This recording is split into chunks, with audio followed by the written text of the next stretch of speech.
All right, welcome everyone to the third week, second day of CBLOL. It is myself, Dia, joined by Rodad today as we take Flamengo Esports versus Pain Gaming as our first match. Yeah, super excited to get into this one here, Dia. Once again, we've got a big game on our hands. Obviously, whenever Flamengo are in a game, we are going to be looking to see some pretty dominant League of Legends here up against Pain, of course, who are looking in some sort of renewed form, I suppose, looking pretty strong in their own right as well. So we need to keep our eyes on them and see if they can maybe be the ones to break Flamenco's unbeatable streak so far. And I think that the biggest thing that I've got to say going into this match, Rodad, is that BRTT has been the focal point of any conversation that I've had with Random Minion Caster up until now. It is all about the AD carry, and rightfully so when we look at their in-game performances. But please don't put him on Samira. Like, people just know how to play against Samira. It's just not a brain-dead game anymore. That's what really has been standing out to me about when they do get shut down. And Flamengo are going to look to start shutting them down pretty early on by picking a relatively early, bursty mage as their jungler. Yeah, and we've seen Flamenco have a lot of priority on jungle pick. Obviously, yesterday they first picked the Graves here for Ranger, which definitely had a lot of early game impact. Really nice aggression coming out of that, and picking up the Talia this time round, going to indicate that they're opting into something a little bit more topside oriented with your potential hard CC lockdown onto whoever Robo ends up playing. I'll definitely be interested to see where they go with that one. And we've got another Udyr. I am so excited. And Aphelios, it is the day of my favorite champions getting to play. And Aphelios for BRTT should be a lot better. Somebody that is used to auto-attacking from range is going to fall into that realm of traditional AD carries. As new as Aphelios is, that should give BRTT an edge with his experience over the competition. He's still going to be facing down some challenges, though, with an Alistar and a Renekton, both to try and lock him down and kill him. He's gonna need the help. That's a nice Thresh. Yeah, Aphelios Thresh is a typical bot lane duo that we've got from Season 11. You know, it's sort of not an adaptation, at least, of Aphelios Lulu, but the new pairing to go with Aphelios pretty typically to give him a little bit of safety with the Lantern, all the peel that you can hope for as well, with the Flay and Death Sentence coming on through. But immediately, your eyes are drawn to Renekton until you're top side of the map, and Flamengo, they're just going to be reading out the playbook right here. They're just rolling off things that they can end up doing on the top side of the map. Alistar never really picked for laning phase. You more want him in team fight for engages and the tanky front line that he gives you, so picking something nice and safe down on the bot side that you can go even with your enemy laner with, hopefully not give over too many advantages, and is fairly decent at least at disengaging. So imagine that Flamengo are going up to the top side, and Pain Gaming are either going to have to fight top side with top side, or they're going to try and find something on the bot side where up against an Alistar it won't be too easy. And Alistar is something that I don't think we've seen that much from Redbird. I'm double checking that right now. Just because I don't want to misspeak. Yeah, he's only really played Leona. Actually, he's only played Leona. He's at 100% Leona play rate. It just has not been taken away from him. So I'm actually really surprised that when she was up, he opted for the Alistar. And it speaks to a different priority for Flamengo this game specifically. And I think that you're right in identifying that priority seems to be very much around topside. Gnar, very common answer to topside priority, who is quite strong. Yeah, definitely a strong team fighting champion for Robo up on the top side. It'll be interesting to see, of course, if he's able to survive this top side. If he's in Mega, there's more of a chance, but going for dives on Mininar is incredibly easy. Yes, he has that double hop, which can definitely throw teams for a little bit of a spin, but at the same time, it's never going to be easy. If that stun comes on through this lockup, and if that chain of CC is there, Mininar incredibly squishy and can just fall outright to the burst. And of course, if you're hopping and going through Unraveled Earth, then you're also going to take a boatload of damage. Now, Pain Gaming are the team that needs to prove themselves here, falling yesterday, and Flamengo being the only team with a perfect record so far, have yet to suffer their first defeat.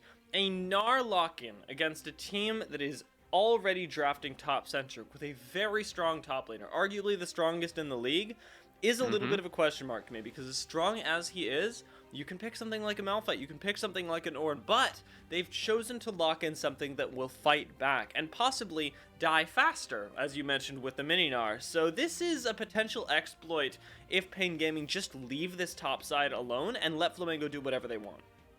I think that this speaks to Pain Gaming's approach as well a little bit. Then that Nar, as much as he is that top side champion that you can try and take fights with and can definitely dominate with, but looking more toward those team fights here, they've got themselves two fairly decent frontliners. I don't want to class Thresh as a frontliner, more used for the utility in the backline that helps out the Aphelios. Hmm. And then they've got themselves BRTT and Tinones, who are going to be those big DPS sources in the late game, and trying to play to utilizing those guys, trying to enable them in team fights definitely fits with the Pain Gaming strategy. And I think that something, a bit of a misconception for a lot of teams, is that you have to do what the best team is doing to be the best team. But if you play your own game and play it better than you ever played it before, there's always a chance that you don't need to have the style, or you don't need to have the executional edge if you just play your style better.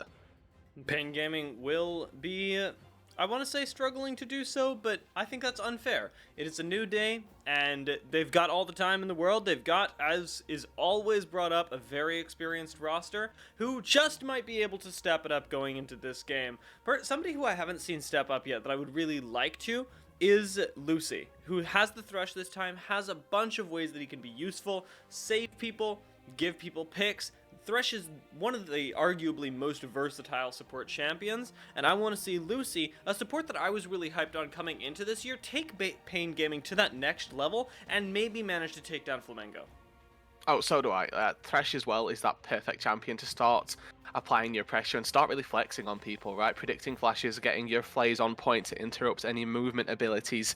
Not too much that he can do here, probably just Renekton and Slice and Dice, but also looking toward that Alistair Headbutt Pulverize combo if he can manage to net that one. Always going to be in a good spot for himself. But either way, the pick onto the backline members is also something that the Thresh has to look out for. We've got 3 immobile carries here for Flamenco, and if you find a death sentence onto any of them, then you could be looking strong. Yeah, right now you can see Absolute respecting that, having taken the cleanse into this matchup, as we are well and truly onto the Rift, and Parang is well and truly onto Robo, who did face check him and might have to flash a little bit early. Getting quite low there will find the safety of his tower. That's something that I always respected about pro play, and I know that it's really something that doesn't stand out a lot, but from the first time that you play with the little turret range indicators, getting used to when you're not under those and knowing that range perfectly, that's actually really hard. I still struggle with that. Okay, that's unfortunate for you, dear. It I is. think the turret ranges at pro play is something that we can expect from these guys. I'm going to put that one out there. It is. I'm It sorry is. to It's put just you a down. small thing, you know. It's a, That's true. It is a small thing, and you did preface it. But either way, I'm a fan of Parang looking to try and take the fight to this Gnar early on. You can see that Gnar expecting to be going for those trades has got the Grasp of the Undying for some nice short trades that should be going in his favor. And then on the other side, on the same side really, both top laners heading toward that Doran's Blade for their starting item, looking to get aggressive, looking to fire shots off at one another. And Gnar, at least with the range advantage, level 1 might be looking to do some good stuff. Level 2 as well maybe has that utility. But as soon as Renekton has that Slice and Dice, needs to be very careful up on that top lane, does Robo, because Renekton, once he gets on top of you, is incredibly dangerous. Yeah, it is a very spooky time for Gnar, and he's only got very specific times that he can actually be on top of you in the same way that Renekton can, and really threatening you with the lockdown. I like the ward that he's decided to place early. Does get pinged out by Parang, but keeping an eye on any jungler that might want to dive in. Well, meantime, Karaoke is spotted out on a ward of his own. Yeah, and well, Paint Gaming, obviously, with the Udyr, is going to be looking to find some fast level 4s with the Udyr. You can clear the entirety of your jungle before the Scuttle Crabs spawn if you're fast enough with your clear and well versed enough. So it's not really going to be a surprise for Flamenco that the Udyr is full clearing. The utility of that ward just tells them from which side he's going to start off. Ranger's going on a little bit of a special mission, though. Might have found his way around the ward that Robo had placed. Isn't pinged out just yet. There we go. I think he gets pinged out right there as the minions spot him, and Robo respectfully will back away. Yeah, especially with the roam up from Tuts as well. They're going to be more than aware that this play is in the works, not necessarily in full motion just yet. But Syndra going to be recalling as well, picking up her first item, going to be that tier to start stacking up. You can see a lot of early game from Flamenco already coming out as an advantage, finding that mid lane priority for the quick roam. And now on the bot side, we do see a quick tag, but don't think anything else is going to come of that one here. Nice little shotgun Q connecting onto Redbird. And BRTT, as you've alluded to here, dear, looking like the shining star already in the early game. Yeah, it's a very nice little bit of poke that actually makes it difficult for Redbird to go in. He's got no pots left now, so any further poke will stick, and they've got Karaoke waiting in the wings to potentially try and dive this. This could be the strong side bot really coming into effect in a way that I didn't think was possible going up until today. Lucy's looking for the dive, and the teleports are in. Redbird gets a nice knockup, but gets exhausted and hooked out for first blood. They don't even take turret aggro there, Rodad. Incredibly well played, I suppose. Karaoke hits the stun, death sentence connects the second that the headbutt pulverize is finished, and yeah, if you're going to give them the freebie right there, then why not? BRTT going to be more than happy to be putting the enemy support in the dirt and buying himself a little bit more time in the laning phase. Going to get a quick push off here, get a nice little recall as well. And the Aphelios already up 10 CS, definitely going to look strong here as we come into the second portion of the laning phase after our recalls. And I like that Tuts and Tinones do teleport at the same time. Unfortunately, now Ranger finds Tinones and chunks him out just a little bit. A very nice flash keeps him alive. Yeah, of course, with the Unraveled Earth being used to shunt the Victor back into the Syndra as opposed to through her own Unraveled Earth, it definitely didn't abide to the most damage. Ranger, of course, forcing the flash right there means that it's all right, that he's going to be able to potentially re-gank in that mid lane. And once again, with all of the CC setup that they've got, they could be looking strong here. But Redbird has made a roam. Yeah, this actually could be really rough. Having the CC of the Alistar there to back you up. Karaoke's not going to be able to move, not going to be able to contest Ranger. But now Ranger's the one in danger as Robo has roamed up. And Robo, we're just switching off whose life is in danger. Thresh Lantern will take him out to safety. Surprisingly, nobody dying at the end of that very small skirmish will mean that Pain Gaming get to continue farming, and unfortunately, Ranger is the one that must reset. Gets himself those Sorcerer's Shoes, though, so isn't going to feel too disheartened by that reset. Of course, would have wanted to reset and go back down to his bot side anyway. Has a couple of camps down there that he will be loving to pick up for himself. And on the other side, we've got Udyr already picked up the Merc Treads. He's ahead in experience as well, ahead in camps. This Udyr, of course, already having found a gank down on the bot side. Looking pretty strong in the early game, and now Lucy in the bush here could be looking for Redbird. Yeah, finds the hook and the lantern. Redbird's only level 3 at this point, so has to burn the flash to get away, but Karaoke's falling quite low. Heal has to come in to save him, and Ranger now on the bot side is going to be the man to be feared. Has the bop back, but doesn't connect. Tuts has hit 6 in the mid lane, so has Tinones. Both ults are dropped, and Tuts is the one burning down in the end of it. 1 HP left, but no minions to auto him means that he will get away, and both mid laners very, very low. Yeah, important to remember BRTT down there did use his heal to get away from that, or not, rather to get away from the seismic shove. It actually just missed and trying to heal up Karaoke there. So a trade of summoner spells on the ADCs right there, both utility spells being used. And in that mid lane as well, just a little bit of nice ego from Syndra to not have to flash, but Robo now on the top side, Prang looking to take a fight. No mini, no mega either. That was really, really rough. We're jumping onto him as the Meganar expired. I'm sure he wanted to get some CC down, but instead it was just serving yourself up on a silver platter to the Renekton, who was very happy to have a mini Renekton next to him.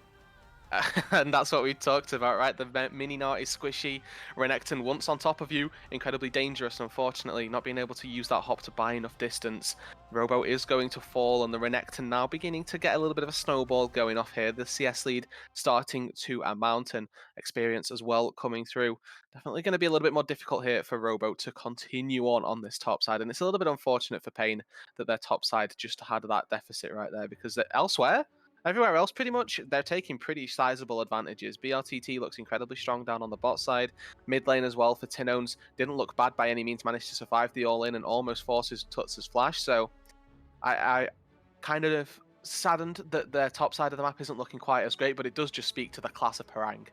Yeah, and it would make very, very little sense to me if Flamengo had drafted strong side, top side, as they did, and just had an even top side. This is exactly what they want, in the same way that Pain Gaming are going to need to play strong side bot, and that's exactly what they're doing right now by picking up that dragon. They're utilizing what they've drafted for. Aphelios looks like he's going to get a nice reset, but it seems like BRTT wants a little bit more gold before he goes back.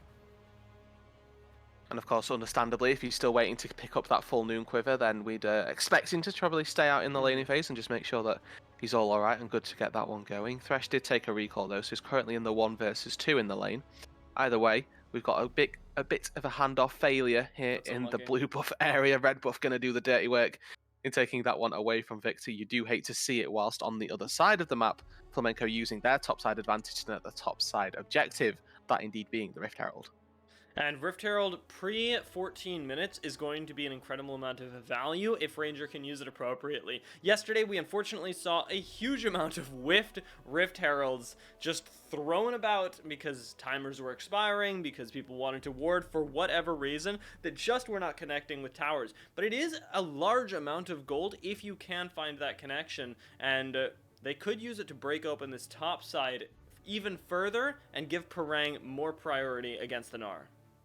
Oh, and I really like the play, but I'll have to hold it here because Absolute is in a bit of a predicament here in a 1 versus 3. Redbird is nearby, but not going to be too easy for them to make this happen. No, he can't quite get in. He's trying to clear the wave. Fortunately, flashes away from Karaoke, delaying the stun. And Lucy, already half health, is very, very far from life Kill him, he as does. he takes another turret shot and does trade his life back against the Alistair. Now Karaoke, wanting to dive Absolute, forces the cleanse here, and BRTT's here for the backup damage. Picks up the kill under the tower, but Karaoke will die, giving over 2 kills to the side of Flamengo for the 2 mirrored on the side of Pain. Yeah, and whilst you talked about that, that is so good for Flamenco because on this top side, they've put that Rift Herald down just as you'd alluded to. They're taking one turret on the top side. They're looking for a second. Tuts has roamed up as well. Tenones is there in response, but just a little bit late here. This top lane tier 2 not quite going to fall, but Oh, Lucy gonna Lucy, fall. Oh, yeah, mama! He's not there anymore. They do respect the roam from Tinons and don't quite get that second tier turret, but it is a formality turret at best.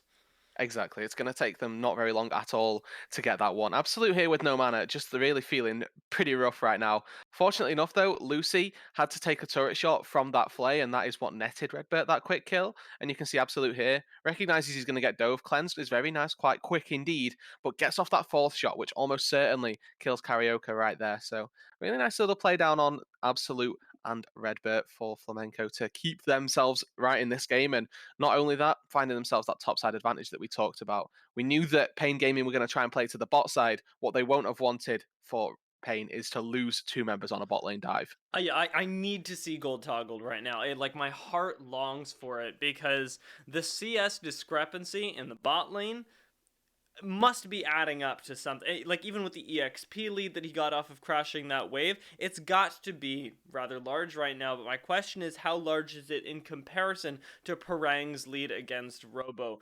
With the kills that he has and the tower experience that Oh, he's gotten. Karaoke, though, looking to make this even further as we get a weird pause and Lucy goes down. yeah, third death, but now Alistair as well, finding Karaoke, bear turtling himself as best as he can. Surely, yep, gonna fall down up against the might of all of Flamenco. That is going to be a nice response once again right there. Flash Bear Slap goes on to the Aphelios, but with Udia, with that Barmy Sender, not too much damage coming on through, and the support from Lucy not in the best shape either. So once again, just overextending a little bit on the play. Flamenco more than ready to respond. They expend double teleports to make sure that their Ophelia or that their Jin stays alive. And you know, that lead that the Aphelios has now starting to close up here. Absolute nets himself a solo turret plate, got himself a couple of kill or assist points right there. That gap that we talked about in the bot lane now no longer as irrelevant. Mid lane, there is a little bit of fighting going on. As there's a little bit of a gap developing there. There was in the early game with Tuts' CS that now also has similarly been closed by Tinones. But Lucy's got to hover top because Parang has come to match him. Some of the most CS in the game is between these two, and unfortunately, BRTT's champion just won't be matching up with Parang's right now if he gets on top of him. So you've got to respect that. No, I was gonna say that he can definitely 1v2 here, Parang. There's no exhaust for Lucy at that point, so with no flash as well on BRTT, this Renekton is definitely in a good way. Absolute just Gale forced into Robo though. Yeah, we've seen 1v2s and expected 1v2s, but Absolute tries to take one a little bit early, doesn't eat that rock though, and manages to escape with his life. He overestimates himself, it looks like, but apparently Absolute really knows his limits. No, do you know why he doesn't take that rock? It's because Ranger steps in front of it. Incredible stuff from the jungle of Flamenco right there. Keeps his AD carry alive and Absolute with a bit of an overzealous Gale Force. Does get bailed out by his jungler, so entire credit going to Ranger right there. Of course, Absolute maybe having the faith in his jungler that he could protect him, but either Mm-hmm. way, really good stuff right there. Picking up the quick kill, and now Pran going to look to exceed on the top side as well. It could have been the 1v2 there, but now that Redbird is here, it will be evened up. The Ruthless Predator found BRTT, but Parang wisely enough backing away from the incredible amount of damage that a Kraken Slayer Aphelios can pump out. They're sticking around this top side though, and this has gone pretty evenly. Well, on the bot side, Pain Gaming's actually losing. Lucy checks the brush, Oh, finds Redbird here, but BRTT is in who's a found who world though? of hurt. Parang searches for BRTT, but gets stunned as he has to back away. The teleport is in, and Tinones is going to be here for the additional lockup. The shutdown comes in, given over to Karaoke, and that is disaster for Flamengo. Oh, you can double teep Flamenco. Hey, guess what? So can we. Pain Gaming respond with Tinones and Robo coming in to shut down Parang on that top side. It doesn't net them quite as much as Flamenco got on their bot side double TP, but either way, still getting themselves not only safe, but also getting themselves a kill as well. They could look to extend a little bit more. Robo has got Meganar here and could be looking for a play. Slow does connect. Unfortunately, the rest of the squad not quite there. Flamenco just a little too fast. Pain Gaming going to get themselves this top lane tier 1 and a kill, but nothing else. Was emotional right now. Yeah, I'm stealing that from you. He's missing He's that Jin emotional. kill from earlier, trying to find the slows. Unfortunately, I mean, and fortunately for Pain Gaming, I guess the play is called off, as it would have been a pretty large overextension into the jungle when they've already walked away with a pretty sizable lead there. Thing is, it's not translating into the in-game gold, where the game is still about even slightly favoring Flamengo after all this time. And for Pain Gaming here, they're going to be, I would say, quite happy with the way that the game is going, I suppose. They were expecting top side to lose out. They were expecting bot side to be at a good position. And BRTT has a 20 CS lead, has got himself the Gale Force with some tier 2 boots and a nice little crit cloak on top of that. The game plan so far maybe wasn't to lose quite so many kills up on the top side, but to get BRTT ahead, to make him a carry in the late game. They're definitely working to that goal and making their way there pretty steadily here. Lucy just needs to tighten up a little bit, maybe work with those roams that we can see now coming out from Karaoke. And now they're going to try and find the Parang. No, it's going to be the death ball of Lucy Karaoke with the bear slaps and the hooks finding the way. BRTT Oh, gets BRTT. lanterned in, and Parang, with an incredible amount of sustain, still cannot sustain through all of this. Kuldamik as well as Gorging are not enough. That death sentence seals the deal for Lucy, and we find another kill for Pain Gaming. Yeah, and that's the exact double duo that I wanted to see. Your jungle support duos in high elo are obviously incredibly important, and when we reach pro play, become that much more so. Being able to roam together does net you a couple of kills, and it's happened right there. We've also seen it happen with Redbird and Ranger on and around that top side. That hard CC provided from the Alistair helps out the Tilia, and in the exact same way, Bear Slap helps the Thresh land the hook and follow up all of that damage.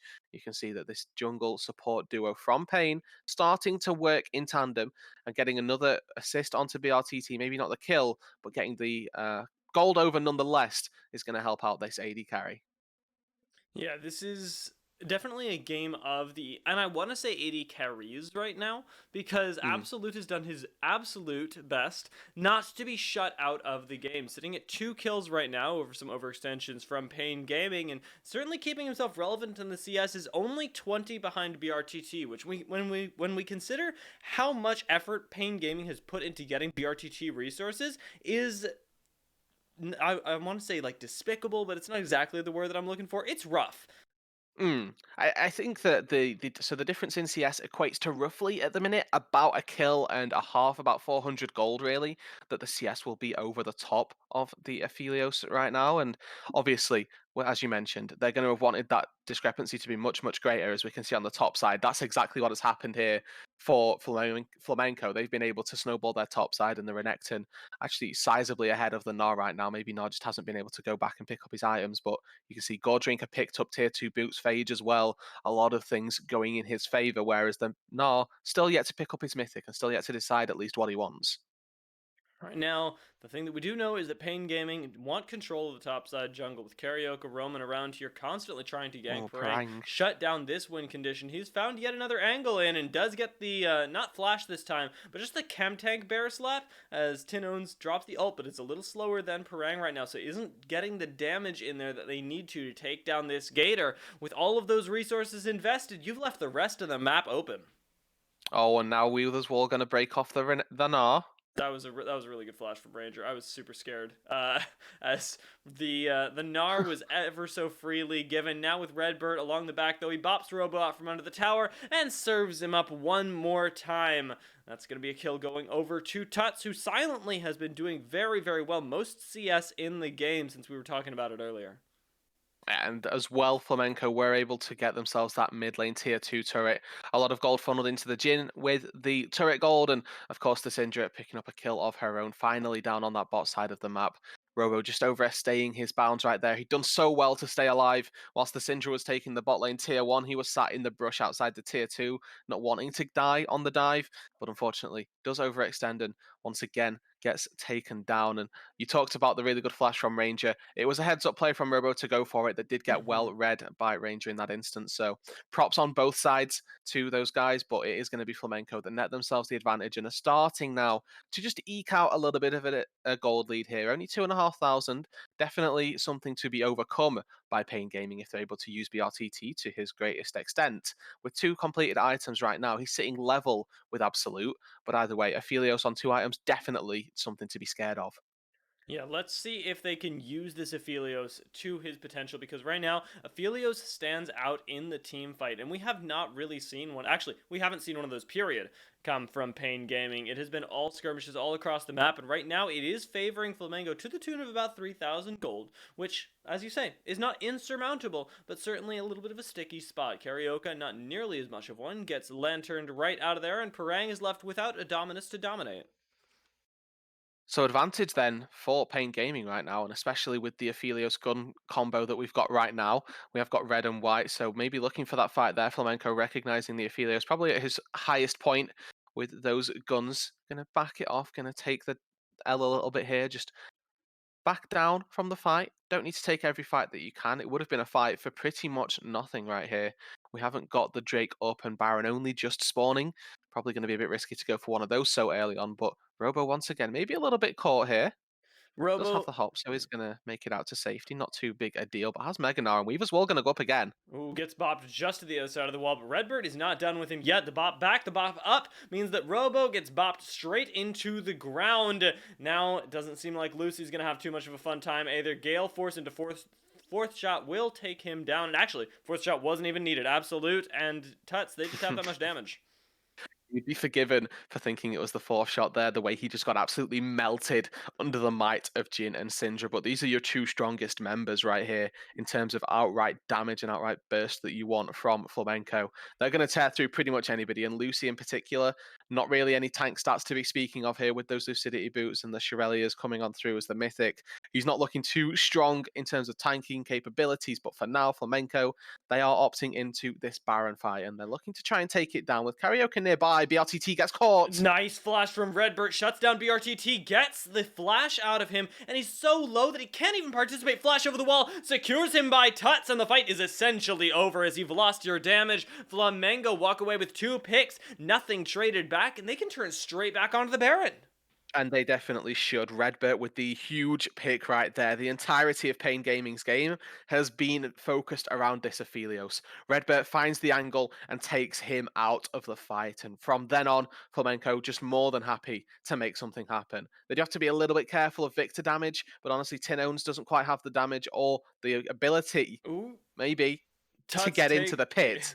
Yeah, can't get into the pit, but he can take out Tuts when he walks out. Can Now he? has a little bit of poke to lay down. Gravity Well doesn't find anybody, and now Redbird goes in the offensive. Lucy gets deleted, and Absolute, once again, not a 4th shot.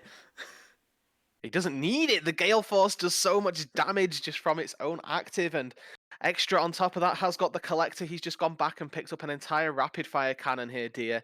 The Aphelios is absolutely, or the Jhin rather, is absolutely massive this game.